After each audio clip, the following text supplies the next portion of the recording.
Right, let's get this out and in the open. Right, what's wrong with green fees right now in golf?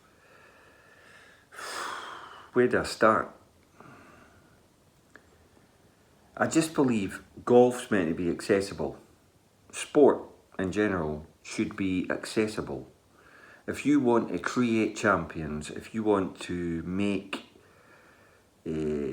people take up the game and have a British United Kingdom winner of golf or stepping stones to greatness from obscurity, we all have to start somewhere.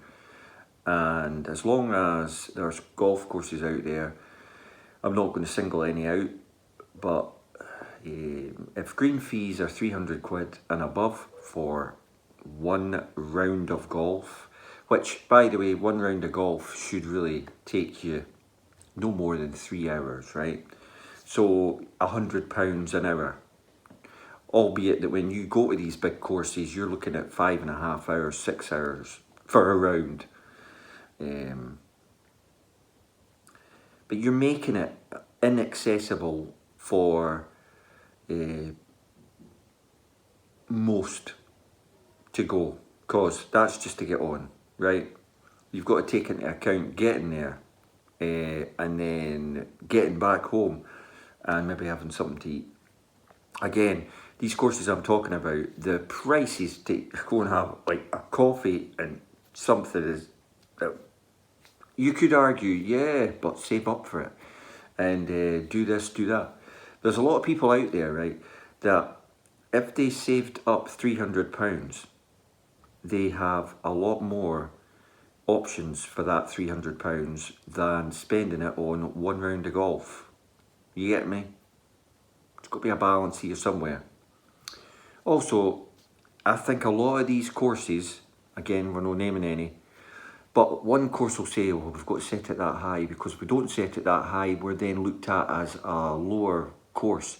We want to be a premier course. And if we are premier, we need to match that course's price there and that course's price there. Or in fact, no, we'll just put it up another 200 quid, £500 a round, because we want to be premier. And we don't really care if we just get you once and you never come back, because we just want that all the time. And then it's a business model, but is it in the spirit of the game? Absolutely no, it's not.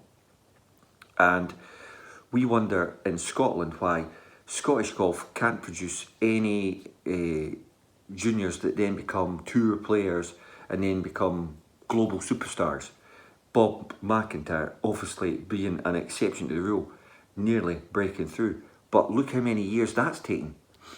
And England as well, Ireland, Wales, there's exceptions, but they're few and far between.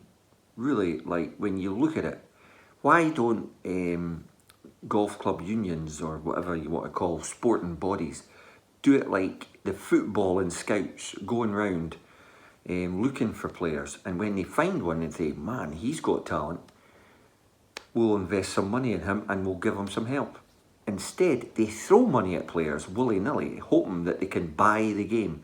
And in no uncertain terms does throwing money at anything ever buy you anything. Well, exceptions to the rule, but then that's going into extremes of like super money, you know, like Donald Trump money. Just, we want to buy it, we're going to buy it. Buy it for $1. I mean,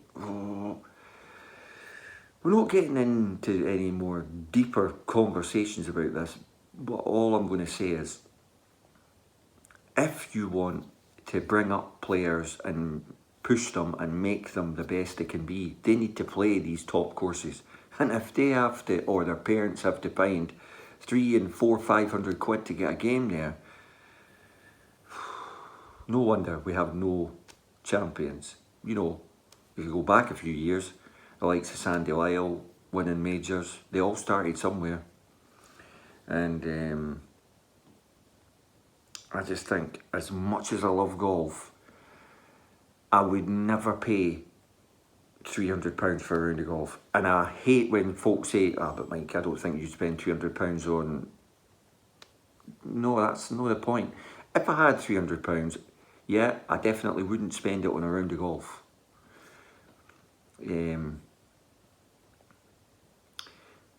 But I don't see the value in it for one round of golf.